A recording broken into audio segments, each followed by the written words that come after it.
أعوذ بالله من الشيطان الرجيم. بسم الله الرحمن الرحيم. يا أيها الذين آمنوا من يرتد منكم عن دينه فسوف يأتي الله بقوم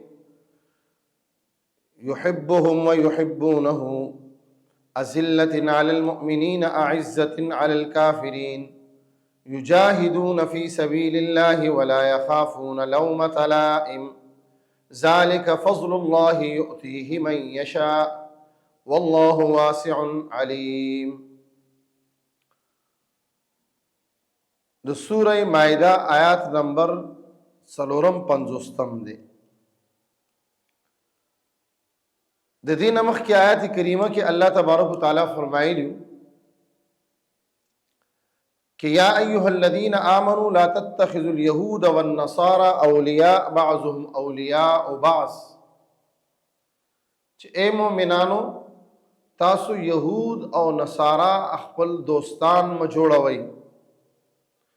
یهود او نصارا تاسو خپل دوستان م جوړوي، تاسو دوستان نشي کېدی. یهود و نصارا آپس کې د یو بل دوستان کېدی شي، آپس کې د یو بل خیرخوا کېدی شي، خو مسلمانانو د تاسو چرته هم خیرخوا نشي کېدی. الکفر ملت واحدہ، یہود دی اور که نصارا دی، او که د یہود اور د نصاراو نه علاوه نور کفریه طاقتونه او قومونه دی، تمام کافران آپس کې د یو بل خیرخوا کېدی شي، لیکن یو کافر اور خصوصا یو یہودی عیسائی هغه د مسلمان خیرخوا نشي جوړې دی.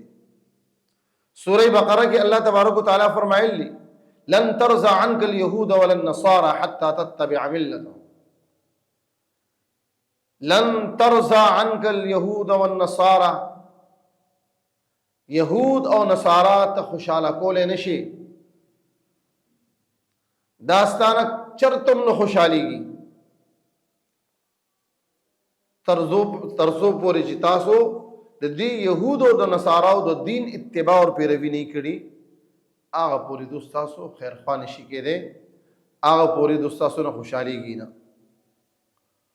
دو مور دا دو یو نظریه ده، د دو یو فکر دی، د دو یو سوچ دی چې تاسو مسلمانانو زمونږ د خوشالولو د پاره زمونږ د پاره نور قربانیاں نه ورکړي، نور قربانیاں نه ورکړي.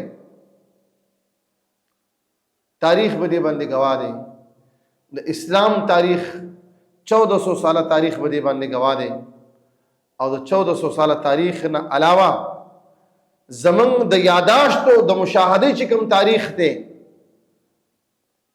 هغه به دې باندې گواه دی چې یهودو او نصاراو زمونږ د مسلمانانو د پاره په یو ځای کې هم څه ښېګړه نه ده کړې. د هغې مثال 1965 جنگ نه راواخله د افغانستان د جنگ پورې دا ټول حالات زمونږ د مشاهدې دي.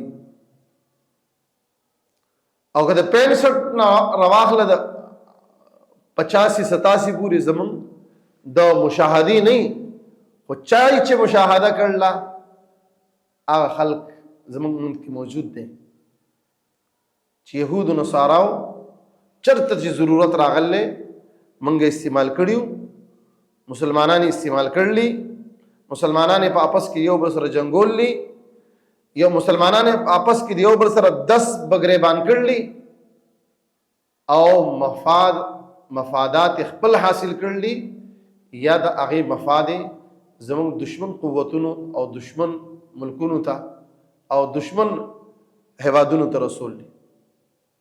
نو 13 آیات کې الله تبارک وتعالی د دینه مخ کې آیات کې الله تبارک وتعالی دا واضح اعلان کړل چې د يهود او نصاراو سره تاسو دوستی مکوئ، بعضهم اولیاء او بعض.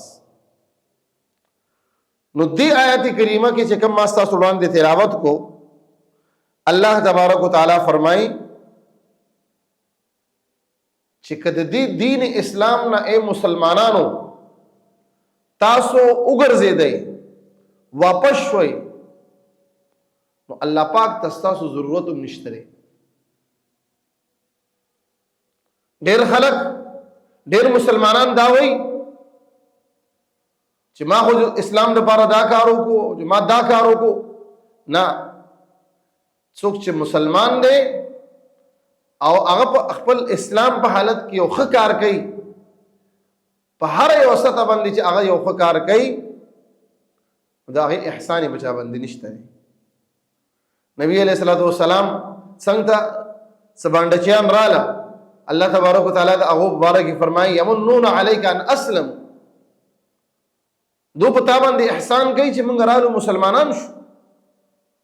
قل لا تمنوا علی اسلامکم، نو اے پیغمبره ته دو ته ووایه چې لا تمنوا علی اسلامکم، د خپل اسلام او د مسلمان کېدو احسان په ما باندې مه اړوئ، دا ملازه په ما باندې مه اړوئ.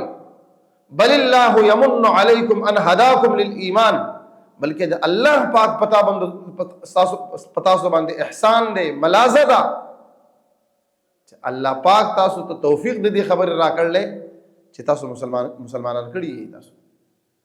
نو الله پاک فرمایي یا ایها الذین آمنوا من یرتد منکم عن دینه، اے ایمان والو څوک چې په تاسو کې د خپل دین نه واپس شو، د اسلام نه واپس شو، د قرآن نه واپس شو، د نبی علیہ الصلوۃ والسلام د طریقو نه واپس شو، د نبی علیہ الصلوۃ والسلام په سنت باندې د عمل کولو نه واپس شو، فسوف یأتی الله بقوم یحبهم ویحبونه، نو ان قریب دا چې الله پاک به داسې خلق پیدا کی چې د هغو به د الله سره محبت وي او د الله به د هغو سره محبت وي. اذلة علی المؤمنین اعزة علی الکافرین، او پاغو کی به دویم صفت داوی اذلة علی المؤمنین چې د مؤمنانو د پاره به هغو نرم وي، آپس کې به د یو بل سره مینه محبت دي، اور اعزة علی الکافرین د کافرانو په مقابله کې به هغو سخت وي. او د مؤمن صفت هم دا دی چې په آپس کې به مؤمنان مسلمانان د یو بل سره محبت ساتي، یو بل سره به مینه کوي. کوم ځای کې چې دو بس سختی کوي او د سختۍ اظهار کوي، نو هغه به د کافر په مقابله کې کوي. شاعر مشرق علامہ اقبال فرمائی گنا ہو رمز حق و باطل تو فولاد ہے مومن، ہو حلقہ یاران تو بریشم کی طرح نرم، ہو رمز حق و باطل تو فولاد ہے مومن. نو دویم صفت بدای چې آپس کې بدیو بر سره مینا او د کافرو په مقابله کې به سخت وي. اور دریم صفت دا چې یجاهدون فی سبیل الله، د الله په لار کې به جهاد کوي. نن چې مسلمان ذلیل دی او د تنزل شکار دی، هغه هم د دې وجې نه چې مسلمان جهاد پرېښی دی. او څلورم صفت دا چې ولا یخافون لومة لائم، د چا د ملامت کولو څه پروا به نه لري. مسلمان چې په خپل دین باندې عمل کوي، خلک څوک به وایي چې دا ملا دی، څوک به وایي چې دا دقیانوسي دی، او څوک به وایي چې دا د کوم ځای نه صوفي راغی، دی راته وایي چې نصبر جوړ شوی دی، دی فلان کې دی، دی فلان ډنګلی دی.